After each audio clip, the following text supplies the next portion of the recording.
The Last Day in Union City is an absolute masterpiece, as we previously covered. However, what we didn't cover was the story. Long before Joel and Ellie made their epic adventure across the United States, we had our custom character make their journey across Union City, and this is that story.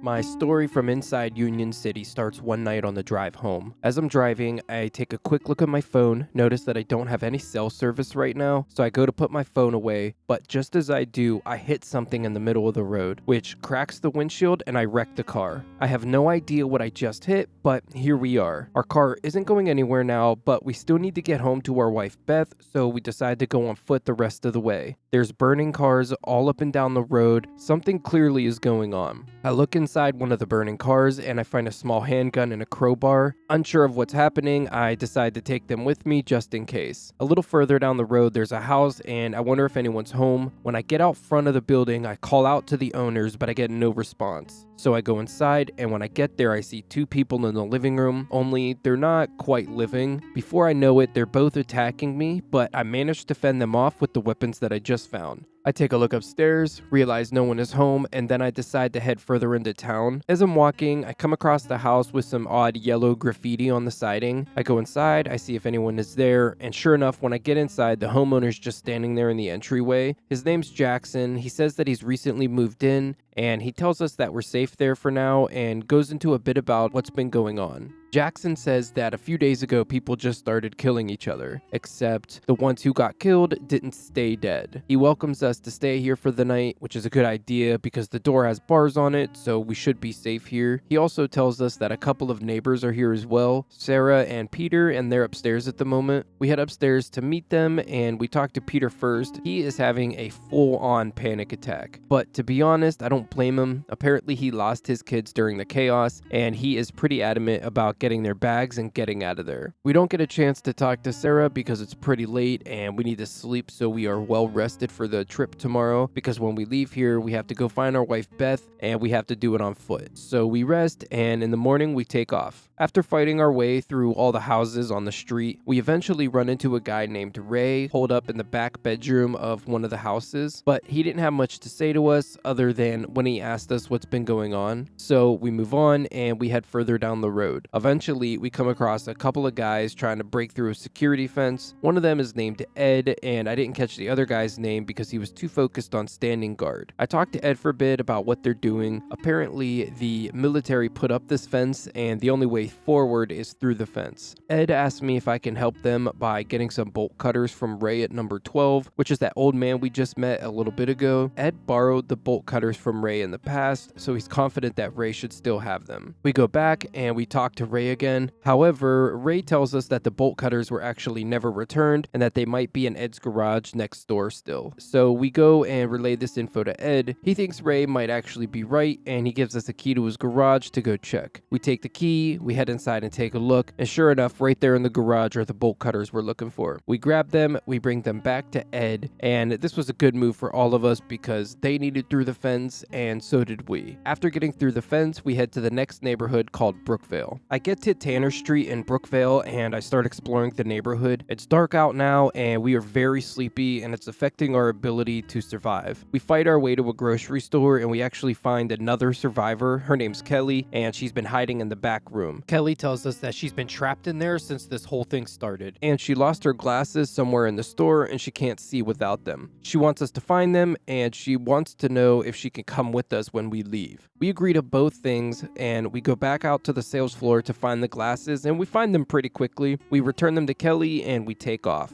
A little further down the street, we find a safe house and sleep for the night, and in the morning, we head out to continue forward. A few buildings down in a repair shop, we found a man named Darnell upstairs working on stuff at a workbench. He tells us that he can make us a good weapon for fighting the undead if we find him a broken pipe and a paperweight. While we're out looking for that stuff, we realize our home is actually right next door, so we head inside to see if our wife is there, but as it turns out, she's not. We look around to see if maybe she left us a note or something to indicate where she went, and sure enough, she left us a handwritten note on the wall saying that she went to help out at the hospital. But before we head off to the hospital, we go back to see Darnell to get that weapon made for us. While clearing the nearby buildings, we found the supplies we needed for it. After he makes us the heavy pipe, he tells us that he can make us a nail board as well, and we already had most of the supplies, so we went out and found the rest, which was just a wooden board that we needed. After we have the nail board made, he tells us he can make us just one more weapon, which is actually a silenced handgun, and conveniently enough for us, we already had everything we needed for it, so we acquired the silenced pistol and we headed out to the nearest safe house to sleep for the night. And in the morning, we traveled to Jefferson Avenue in Canal Park, which will lead us right to the hospital. Almost as soon as we get to Jefferson Avenue, we find a gun store and we head inside. Inside is a man named Hank. At first, he's surprised we're not there to rob him. He asks us to head down the street to his apartment to get his dad's rifle and bolt. He tells us that we can find them in his gun cabinet, and he tells us that his address is 202, and he gives us his neighbor's spare key. We head down the road a bit and enter the apartment building. As soon as we get inside, there's a handful of undead in the lobby. Kelly and I take care of them, and in the remains, I find a nice little shotgun to use. We head upstairs and we start looking for Hank's apartment. As we get up there, a horde of the undead come falling out of the ceiling and they rush us pretty hard. Kelly and I hold our own for a little while, but ultimately she falls down. I don't have time to help her up with the waves of the undead crashing against us. Eventually, I'm faced with a decision as I get closer and closer to death. I could stand my ground and die alongside Kelly, or I can run back downstairs to regroup, and I decided that I needed to live, and I abandoned Kelly because I have to go find my wife. Rest in peace, Kelly. You were a real one. After fighting our way through a couple of floors and many apartments, we finally found number 202. However, the door is completely boarded up, so we use the neighbor's spare key and we go inside apartment 201. There's a massive hole in the wall of 201 leading to 202, so that's how we get in there, and we get Hank's rifle and bolt. We leave the apartment building and we head back to the gun store. We give Hank his rifle parts and he decides to leave the gun shop and come with us. We head down the road a little ways until we get to the hospital, and this is where our wife Beth said that she was going to be. It's dark out now and we're going to need to rest soon, so the plan is to clear the hospital as quickly as we can, find Beth, and then find a safe house. We find a sign on the wall that says this hospital has been quarantined by HERC, the Homeland Environmental Risk Control. It also states that any attempts to leave the quarantine zone will be met with consequences. Right next to the sign is another note on the wall. The note mocks the sign for being a poor quarantine zone. Right next to the note is yellow graffiti, which tells us that a safe house is near somewhere in the hospital, hopefully, which couldn't have come at a better time. We continue down the hall fighting the undead along the way, and we make our way to the second floor. As we fight our way through the corridor, we get rushed by a horde. Hank falls over, but I was able to fend them off long enough to save Hank. After going through one of the doors at the end of the hall, we see another safe house symbol spray painted on the wall, so we must be getting closer. We head up the stairs to the third floor, and as soon as we get up there, the safe house symbol is spray painted again. It's gotta be around here somewhere. We go down the hall to the other side of the building, and then we go up the stairs again to the fourth floor, and as soon as we get up there, there's the safe house finally. Inside the safe house is a couple of nurses, but no Bethany. We talk to a nurse named Laura first, and she tells us that they've been there since the beginning. She was on break when she heard trucks pull up outside. Soldiers poured out of the trucks and they made their way into the hospital. Then she heard gunshots, so her and the other nurse hid inside a storage cupboard. The soldiers didn't find them in the cupboard, and then they cleared out eventually. When they came out of the cupboard, there were dead people everywhere, so they barricaded themselves in this room, and the other nurse, Shanice, says that she hasn't seen Beth, but she did see what happened to everyone who didn't make it into the room. The soldiers were herding them into trucks at gunpoint to take them to the stadium for quarantine. Shanice suggests that we go look there, and she gives us directions. We have to head north, going through Newtown and then eventually Uptown. After talking with the nurses, we sleep for the night, and in the morning we head out of the hospital and we try to find our way out of town.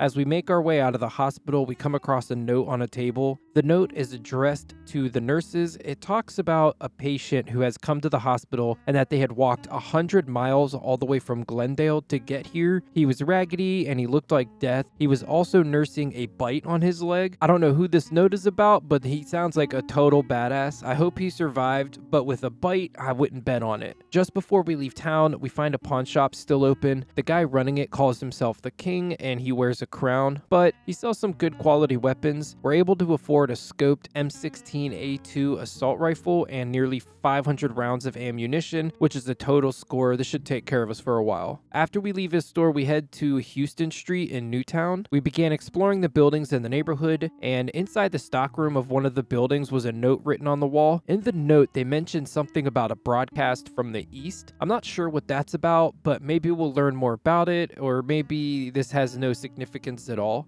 After that, we go into a nearby safe house set up inside a security company building to sleep for the night. Inside is a security officer named Tyrell. Tyrell is happy that we are well armed because apparently they may need our help. He sends us upstairs to talk to someone named Stevens. He'll fill us in on what's going on. We head upstairs and we find two more people. The first guy we talk to is a guy named Keith. Keith tells us that there used to be someone named Richards in their group. Richards abandoned them and left them to die here, and Keith is still pretty upset about it. We go and talk to the other guy who is Stevens, which is the guy we were sent to talk to. Stevens elaborates on Richards a bit more. So Richards was one of their new hires, and when shit hit the fan, he lost his cool and ran off with a bunch of their weapons and the key to their gun cage, so they don't have access to it anymore. Stevens says that Richards has run off to Uptown and asks us to go find him and retrieve the key for them. We accept the mission. We tell him we're going to retrieve the key at all costs. We sleep for the night, and in the morning we take off. We finish clearing all the buildings in the neighborhood while looking for supplies, and when we get to the end of the road, it's completely blocked by a pile of burning cars, and that gives us no choice but to go underground through the subway to continue forward. We had to fight our way through the subway entrance and even through some train cars. When we got out of the train cars on the other side, we found some more graffiti for a safe house, and very shortly after that, we found the safe house itself. This one was small and it didn't have any other people inside. A little further along, we found the exit, which will take us to Uptown, which is our destination for a few reasons. A, the security deserter Richards is there, and B, one of the nurses from the hospital told us that we need to get to Uptown if we want to get to the stadium, which could potentially be where our wife Bethany is. Upon arriving in Uptown, I noticed immediately that there was a huge military presence here, or at least there was at some point. There are sandbags and barbed wire and Humvees all over the entrance. We also noticed there's undead dogs here as well, and some of the undead have hammers and meat cleavers and other melee weapons in their hands, making them even more dangerous. We go into the first building we see. Once we clear out the street, we're able to search half the building. However, the other half was behind a locked door that we just didn't have a key for, and I couldn't break the lock. So we started searching the hotel next door, and in a desk drawer we found a key, but it ended up being for one of the rooms on the upper floor, not the building next door. We fight our way to the rooftop, which happens to be a safe house just loaded with supplies. And we can even see the stadium from up here, so we're heading in the right direction at least. We get to the ground level and continue down the street. We decide to go in and loot this convenience store, and it's a good thing we did because it was loaded with food and other supplies like that, and we've been really low for the last few neighborhoods. We continue down the road and reach a military checkpoint, and inside one of the containers we find a grenade launcher. Right behind the checkpoint there are two Herc soldiers guarding a gate, but neither of them will talk to us. They won't even acknowledge our presence at all. So we go into a nearby building instead, and we run into a bit of trouble. We're searching the room as a routine search until a giant hole caves in from the ceiling and a massive horde comes barreling out of it. Hank manages to go down and I managed to go down. However, I was able to get back up, but before I could get to Hank, it was too late and we lost him. And the very next room was a safe house. If only we could have made it just a little bit further. Rest in peace, Hank, and rest in peace, Kelly. You guys will not be forgotten.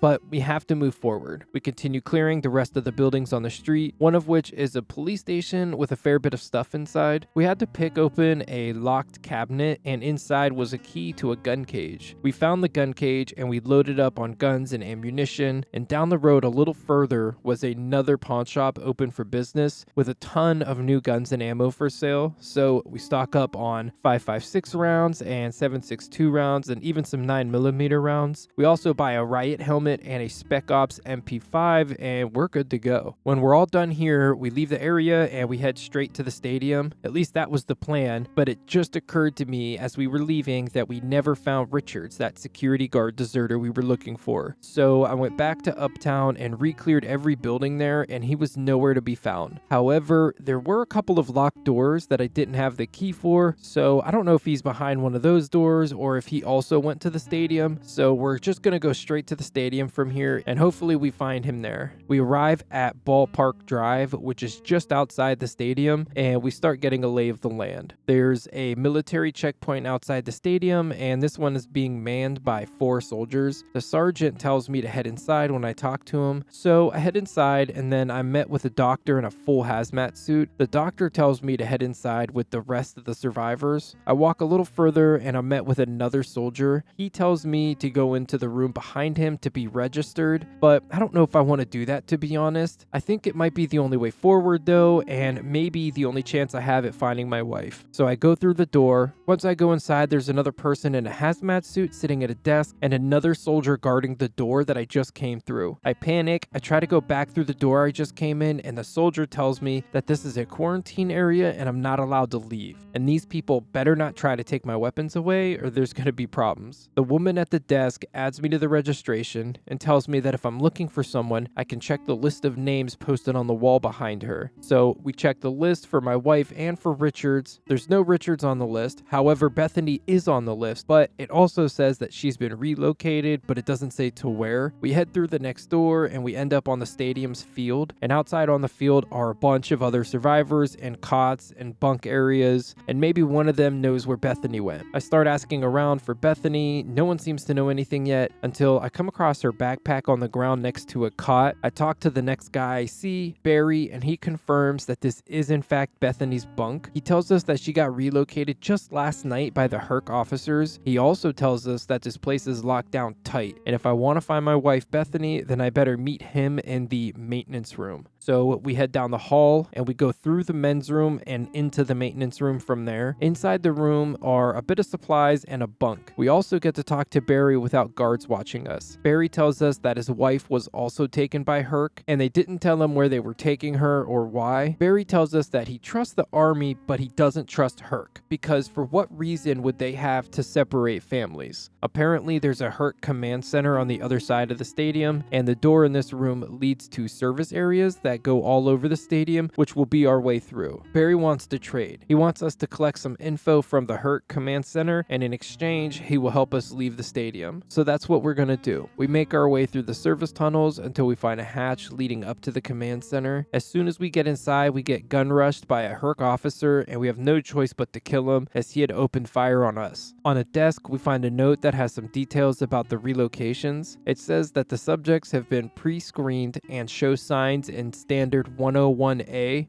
whatever that means, are to be relocated to the temporary facility in Union Park of Uptown, and this might be exactly what Barry is looking for, and it tells us where they took Bethany, so it's a win-win. We head back to Barry with the information. He comes up with a plan for both of us to escape. He has a key that will give us access to the sewers from the boiler room. I'll leave first, and then he'll leave a few hours later, so it's not too suspicious. The plan is to meet up at Harrison and Harrison afterward. Then he will show us how to get into the park from there. So we head to the sewers, and the sewers is just a small stretch that leads to a ladder, and the ladder is our exit. We leave and we head back to Uptown to meet with Barry. Once we get there, we start canvassing the area, looking for Harrison and Harrison, which was our rendezvous point. After searching a few blocks, we eventually find Barry waiting outside the building. We head inside and we go to the basement level where a safe house is. Apparently inside the safe house is another hatch that will lead us into the park that we're trying to get to. Our current location isn't far from that Herc checkpoint that we saw earlier, the one where none of the guards would talk to us, and that has to be what we're breaking into. However, this is where Barry and I split up. He says he's too old for something like this, so he gets us access and then we head out. We fight our way through the sewer system, which wasn't too bad, just a handful of undead. Then we take the ladder out of the sewers and into the park. As soon as we get outside, we get attacked by Herc immediately. Now, this is the second time that they've attacked us on site, and again, we had no choice but to fire back. After that's over with, we head inside to the closest tent to take a look around. There's no one inside, however, we do find some ammo and some MREs, and the MREs couldn't have come at a more perfect time. We were starving and we haven't eaten anything in a couple days now. After searching a few more tents and making our way across the park, we run into a couple more Herc officers, but they didn't put up much of a fight. However, we did find them right next to a gigantic pile of bodies, and I can't help but wonder what they were doing here to have so many dead bodies in this pile. We go into the next tent we find, and inside, locked in a cage, is Bethany. We finally found her, our wife, but she's locked in a cage. Bethany says that she was bitten at the hospital and that Herc were running tests on her, and then she just never saw them again. She also tells us the keys to the cage are on the wall behind us. We grab the keys and we set her free, and now it is time to get the hell out of here. We head outside and we make way for the sewers, which is the way we came in. As we leave, I think about what she said. She said that she was bitten, but she hasn't turned. Does that mean she's immune? What does this mean? Hopefully we find some answers, and hopefully things aren't too bad. As we make our way through the sewers, we start discussing what the next move is. I suggest that we get to a boat and we get off the mainland. We run into Barry in the safe house once we exit the sewers. Barry is of course happy that I found Beth, but also this trip didn't quite work out well for him. He tells us to go on ahead. He's gonna look for his wife amongst the dead. We thank Barry and we take off. We make a quick pit stop at the pawn shop to re-up on some 5.56 rounds before we head to the docks. After we load up, we leave uptown and we head to the docks to find that boat. Once we get to the docks, there's not much here so far except for maybe one or two buildings that can be accessed. We start making our way down the path until we eventually come on a safe house. It's 10:30 at night, so we head in to sleep until morning. As soon as we get inside, there's two people at the door, Sean and Jane, and they both have some pretty grand tales about how they met this guy Jack. We make our way across the room, and then there he is, this Jack that they were talking about. Jack tells us about his grand adventure that led him here, and he tells us a bit about what's going on. First, Herc has sunk most of the boats and attempts to contain the infection. Then he tells us that the only ones left are across the bridge on Union Island. The problem with that is that it's completely blocked off by a huge concrete barrier. However, Jack has a plan. If we blow up the barrier, that will give us access to the bridge and potentially to the boats as well. Jack says that one of the locals tells him about a military base at Waterside, which is just north of where we are, and maybe we can find something there that would be strong enough to blow up the barrier. So we're gonna go find out. We ask Beth to wait here since she's injured and not equipped for a mission like this. Then we sleep until morning, and when the sun rises, we head out. We start making our way down the road until we find the military outpost. Once we get there, it's time to find some explosives. We head inside the first door we see, and we make our way to the second floor, of course fighting undead along the way, and at the end of the room are a couple of containers. Inside one container is a C4 timer, and in the other is a key to a weapons cache. We head to the next building over and find some blasting cap and a few C4 blocks, and this should be plenty for what we want to do with it, and I think it's time to head back. Once we get back to the safe house, we hand Jack the explosives and he congratulates us on a job well done. In fact, he didn't know if we had it in us to get it done, but of course we did. The plan is that he's going to meet us at the wall to explode the barricade, but it's late now, so we're going to sleep for the night. Then in the morning, we'll grab Bethany and then we'll head out. Once we get to the barricade, we're all there and ready to rock and roll. There's Bethany and I, Sean, Jane, Dana, and of course Jack. We're as prepared as we could ever be. Jack blows a hole in the barricade and Bethany and I head through. We're splitting off from the main group now. Once we get through, we cross the bridge and arrive at Union Island, and now it's time to find a boat. Once we get to Union Island, it's as crazy as ever. The horde of the undead have followed us across the bridge and they have chased us across the island. A seemingly never-ending horde of zombies. As we're running away, shooting as we go, we bump into some Herc soldiers that we have to take out, and then we keep running. Bethany spots appear in the distance and we're gonna make a run for it. Once we get there, Jack and another survivor are there waiting, but the horde just keeps coming. Jack decides to hold them off and he lets Bethany and I take the boat and go, saying that he'll catch another one. We hop into the boat and we fly out of there off into the sunset. We park for a moment to catch our breath once the coast is clear, but once we do, Bethany lets out a growl of the undead,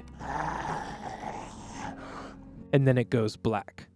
That's the end. Thanks for watching.